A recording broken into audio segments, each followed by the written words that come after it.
With the release of this game being 9 months ago, I think it's a good time to tell you how you to start a new account in July 2020. Warning, this is only my opinion. But first, let me show you a bit of my experience when I started. Roll the tape. Bruh. Look at this dude. Wait till you see the. No, no, no, no.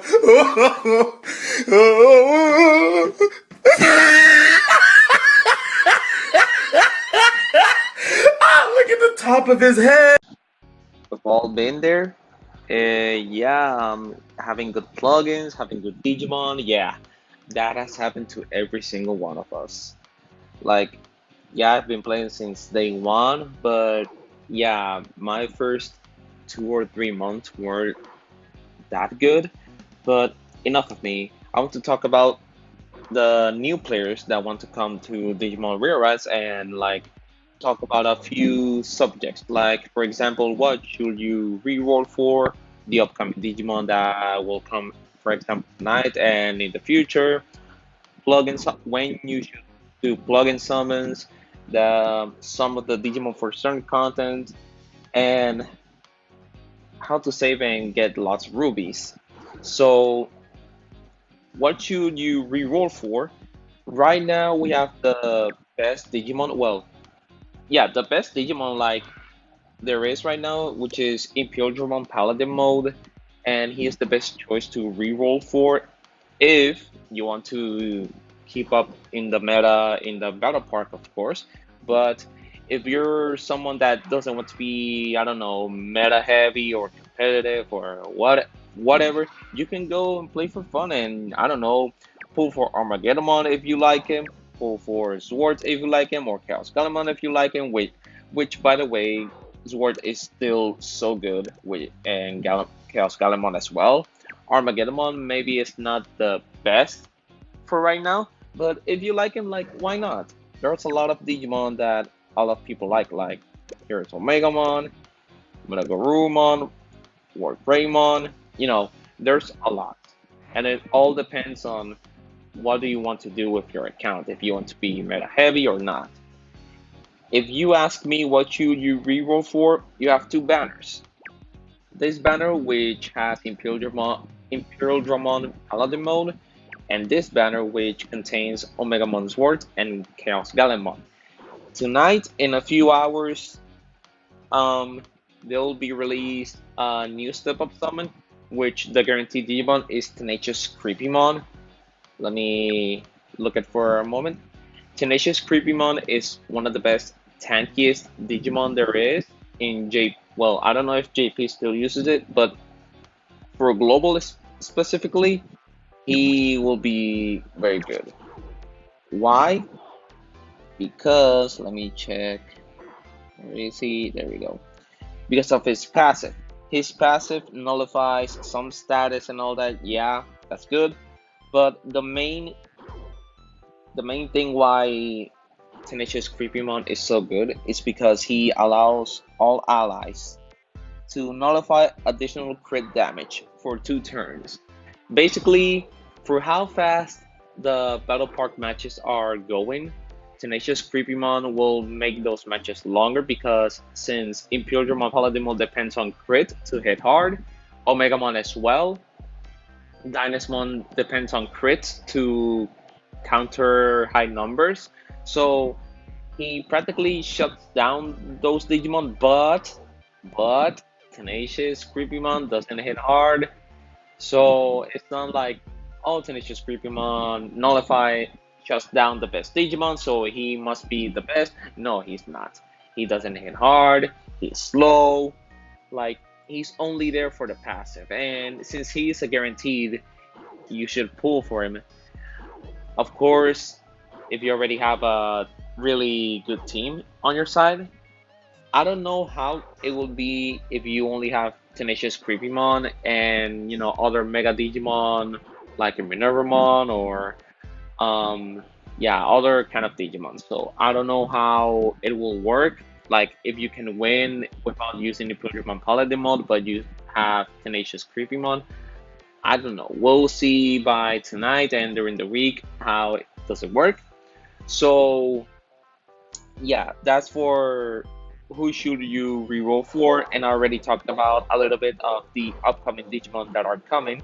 There's a lot of Digimon that will come in the later future, like a lot of Omegamon versions and Omegamon Sword versions. So um, I can't talk much about it because that's on JP and their release schedule is very different from Global. But all I can say that they are so good. They hit hard. They have really good statuses and all that. But why did I say status? Is yes, that stats. Yeah, I don't know why I say status. Okay, I'm sorry. Anywho, that's for the two subjects I tried to talk about. In case if you're wondering if this game is free to play or pay to win, it is free to play. All I can say is this game will benefit those who grind hard. Why? Because me being a free to play player and I win from 400 to 450 rubies in Battle Park per week, plus the login bonuses and the dailies and all that, that's a little bit more. But yeah, I can understand that if someone has a job or I don't know, has other games to play or I don't know, any type of thing that doesn't let you play, well, you can't expect to like, keep up in the meta because this game, like I said, the more you play, the more you get, the better you get. And yeah, for plugin summons, um, it is hard to tell you when and when not to. Right now, this is the best chance to get plugins because these ancient plugins, some are good, some are not that good. But since these ancient plugins are here, there's better chance to get rainbow plugins. So if you're stuck in bronze and silver plugins, you can pull from these banners. But like I said, it's not urgent. It's more urgent to pull for Digimon that will come and go. At least the plugins will stay for a while. So I can't really tell you like, oh, you should pull for plugins now. Oh, you should plug. That will depend on you. If you need, I don't know, a certain plugin, but you don't have good enough resources, don't waste them. Don't waste them. Normally, I would waste for plugins when I have, for example, right now that I have 1.7k, I will waste like 2 or 3 multis more or less, depending on the personality I want. But right now with the plugins that I have, I'm already satisfied, so there's no need because I have crit text, crit power, and all that, and the Digimon's own plugins as well. So yeah, I really don't need right now.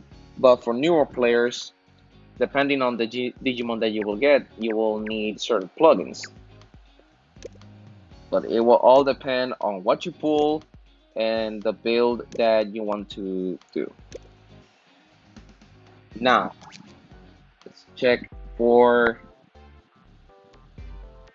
the Digimon list. The Digimon for certain content. Yeah, I don't think this is the one. Let me. Is it this one? Anywho, Digimon for certain content. Let me check on the summit because there's a lot of Digimon that I can use from there. For example, a lot of people like Mastemon. I like Mastemon how it looks and the skills it has and all that. And Mastemon can be quite good for Battle Park, but I can see Mastemon more being used in Underworld more than Battle Park because in the Battle Park we have all this evade, all this high power crit meta and all that going on. Mastemon can do a little bit of its own, but you can't expect Imperiumon Paladinmon numbers or Megamon numbers. But it's pretty good for Underworld Mastemon. It is so good. the healing and the nullifying blind effects and skill lock to all allies and all that. That's pretty good. I like it. But sadly, I don't have it. So yeah. Um, what else can you do as a new player? Well, if you have tickets to pull on this banner as well, the ticket summit is pretty good as well. Yeah, maybe it doesn't have a lot of good megas. Well, Rusty Tyrant. Yeah, this is the brave one. Um, I think the best Digimon that you can get from here is these two, Omegamon and Rapidmon, but they will be mostly used on Underworld. Maybe Rapidmon can be used in a calm team in Battle Park, but I don't know. I would like to get him someday and try to use him to see how it works in a calm team. Uh, and that's it for the Digimon summons that you can get. There's a lot of Digimon that maybe not be good in Battle Park, but they can be good in Underworld, and some Digimon are more good for Clash Battle and all that. For example, um, where is he? War Greymon. I love Black Greymon. Wow, I love War Greymon. He is my favorite, to be honest. But I know that he is not that good for Battle Park, so I don't use him there. But he is very good for Clash Battle because he can hit high numbers, he hits normally single enemies, he increases his own power. Like I like him. I like him to use him in Clash Battle. This Lilithmon can be used in Underworld as well, in Battle Park as well. She can be pretty decent. I think she has evade. Yeah, she has an evade, so she can hold a little bit of her own. So yeah. Now, how to save and get lots of rubies? Wow. Mainly, the first way you can get rubies is by playing the story mode. Yeah, I don't have every single one of them restart. I should sit down and do them. But each one of the each one of the acts, each one of the stages give you 2 rubies, I think it was, or 5 rubies per stage. I think it was 5. Yeah. Um, Normally it's like 17 chapters, so you can get from there 85 rubies, I think it is, more or less. No, no, no. 85 rubies. No, that's bro, what? I don't remember how much. I think it is 85, yeah. I think. Yeah. Anywho, you can get 85 from each act, and we already have 20 of them, so you can get 85 by 20. I don't know how much is it, but I'm sorry, I don't have my calculator with me to get that certain amount. In the Clash Battle, there's another way to get rubies as well. By playing the different levels of Clash Battle, you will get 2 rubies for each clear. For example, see here, the first time clear reward, 2 rubies.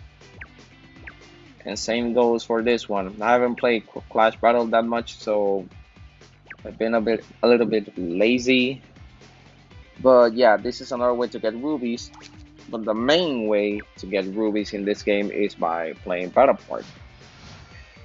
Yes, I know that Battle Park is hard right now because Dynasmon, Omegamon, and Guildramon Paladin Mode teams are running all of the Battle Park, and now with Zords, it's a little bit more harder. If you're prepared, well, yeah, you won't have that much of a problem. But for newer players, it will be very hard. They will get a little bit frustrated and all that, and I can understand that. But if you look at the beginning of the video, I used to have 4K rubies plus, and I didn't pull for any banner, and I could still win. Yeah, obviously the meta was different, so I can't say that you can play with, non-ultra Digimon, but it's an example of, you know, I've taken a lot of L's. I used to take a lot of L's. I didn't have good plugins. Like I was so like inferior to a lot of people, and I had to learn how to play the hard way. Like when to plugin summon, what Digimon should I summon for? Those questions it's a little bit hard to explain because I go to the Discord of the game, the Discord of the game, and I check on the Japanese server to check like, oh, this Digimon looks good. This Digimon I won't need it. Like since I'm a free to play, I need to choose. Okay, I need to choose this Digimon and this Digimon and this Digimon. I like this Digimon, but I can't pull it because I want to stay up in the meta. Whatever. It will all depend on what you want to play. If you want to play on the meta, right now the team I'm using, I don't know if it's the best, but for me, for my playstyle, it's the best for my playstyle because I like to go on the offensive. But with Tenacious Creepymon coming in tonight, that might change. We'll see. I will pull him, but I don't know if I will pull him tonight or maybe another time. Maybe I should pull him tonight just in case. But yeah, um, I don't know if there's much to talk about because, like, I think I already talked about everything. Like, what Digimon are good, what Digimon should you reroll for, plugin summons, Digimon first certain content, and how to get rubies. Like, and I'm speaking of from a free to play perspective. I I don't know if I missed anything from what I remember. I don't know. Well, I think that's about it. Yeah, I think I touched all the subjects. So that's it for the video, guys. I hope you guys enjoyed. Please subscribe to the channel and give it a thumbs up. I will keep making content for you guys, and I hope to see you guys in the next video.